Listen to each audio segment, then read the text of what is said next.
Yellowstone's explosive Hellfire, scientists have identified the secret that fuels the supervolcano. Let's remember this is one of the biggest supervolcanoes in the world, 21, and then we have the Aleutian Islands, believed to be another supervolcano under Antarctica, and they believe supervolcano is also under Greenland. That's also one of the reasons that Greenland ice sheets are melting.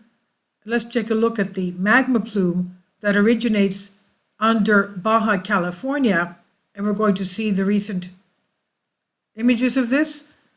As you can see, it goes northeast through Utah into Wyoming, and the left graph shows you that the magma plume is very close to the surface when it turns west under Idaho towards the Pacific Ocean. So that's the magma plume coming from Baja California. Now, the prettiest powder keg on the planet is Yellowstone supervolcano. It's simmering under the mystique grandeur of the national park.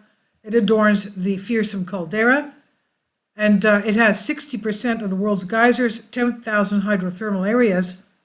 Scientists just got one step closer to understanding the hidden geology of this blowhole, and using supercomputers, they modeled behavior of two known magma chambers.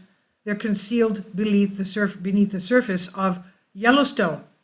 Scientists identified a transition zone, quote unquote. That's where the magma bodies almost meet. And here they form a vast slab of solidified, pressure-trapped rock that could be what fuels the supervolcano's hellish explosions, the super explosions, that is. Now we know that the last three super explosions, 2.1 million years ago, 1.3 million years ago, and 640,000 years ago, were all super eruptions. We had a lava eruption 70,000 years ago, and another 80 eruptions since then. Now, geologist Ilya Bindman from University of Oregon says, "We think that this structure is what causes the rhyolite basalt volcanism throughout the Yellowstone hotspot, including supervolcanic eruptions." He says, "This is the nursery, a geological petrological match with eruptive products."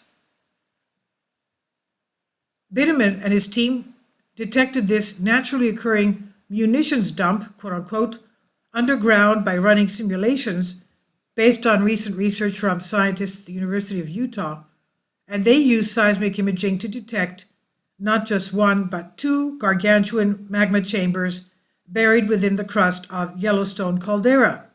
Two of them. To investigate how these dual chambers of molten rock came to be, trying to understand the magma transfer relationship between these two, the chambers, Bindman and colleagues ran computer simulations. Finally, support my Patreon account. The daily posts are 5 videos daily, and they are totally different from what I have on my YouTube channel.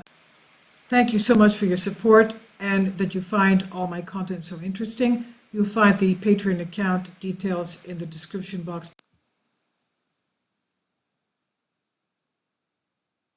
They traced Yellowstone's hypothetical evolution over the past 7 million years. They wanted to see how these disparate chambers might form. The numbers suggest the seismic readings are not wrong. They repeated simulations producing two magma chambers separated by a transition zone made up of what's called a mid-crustal sill. It was composed of cooler magma, which is sandwiched between the hotter and more viscous reservoirs. As per the modeling, this rock shelf is located about 6.2 miles below the surface of Yellowstone and is between 9.3 miles thick, 10 to 15 kilometers thick. This sill is composed of solidified gabbro. It's a rock formed from cooled magma, and the researchers say it's possible the same phenomenon forms in other supervolcanoes around the world. Due to the simulated basis of the study, we can only hypothesize about the mid-crustal sill's existence for now, but given the data confirm seismic observations of the caldera, the team thinks their findings offer the first glimpse of how magma distributes itself inside the supervolcano. And while these insights don't necessarily tell us anything more about how or when Yellowstone might next erupt, that is, especially with a super eruption, it does bring us closer to that kind of understanding. And when we're talking about an event that could choke the planet in a catastrophic volcanic winter in case of a super eruption, that's some pretty important stuff to know. This was in Geophysical Research Letters on Science Alert by Peter Dockrell. And we know that also we were told that, for example, the deformation of Yellowstone, that is inflating. Let's just take a quick look at the GPS to see what's happening there. Here we are at GPS, geodesy. This is all the GPS stations worldwide. I'll leave a link below for you for this. You can check out your area. This is Butte, Montana. Oh, this is Idaho, and this is Yellowstone National Park. We did take a look yesterday at Long Valley Caldera Supervolcano because we had a lot of earthquakes around there, and we saw that it was definitely inflating. Let's take a look at Yellowstone now. Okay, that's North Dakota. That's too far up. Where are we? I missed it. Okay, let's go back. Here we are. Okay, here we are. Sorry about that. Okay. Yellowstone National Park. This is the area. This is Wyoming. Yellowstone is in the northwest part of Wyoming into Montana and Idaho. And you can see that beautiful area there. That's Crater of the Moon, lava flow. You can see it, very, very beautiful lava flow right there. Look at that. Pristine lava flows. Look at that. This is in, look at this. This. All this. This is a Snake River Plain. And here we have Yellowstone Lake over the caldera. Yellowstone Lake. Let's take some GPS readings of P801. Okay, this is the east-west. If it goes up, it means it's going east. It's going down, so it's going west. This is the north-south deformation. It's going, going up would mean it's going north. It's going down, so it's going south. So this area is going from 2008 up to today. As you can see, it's really moving southwest. And in this case here, it's sort of deflating. Okay, that's just west of the lake. Let's take this one here. Again, it's southwest and pretty steady. Let's take something around this area, which has a lot of quake swarms.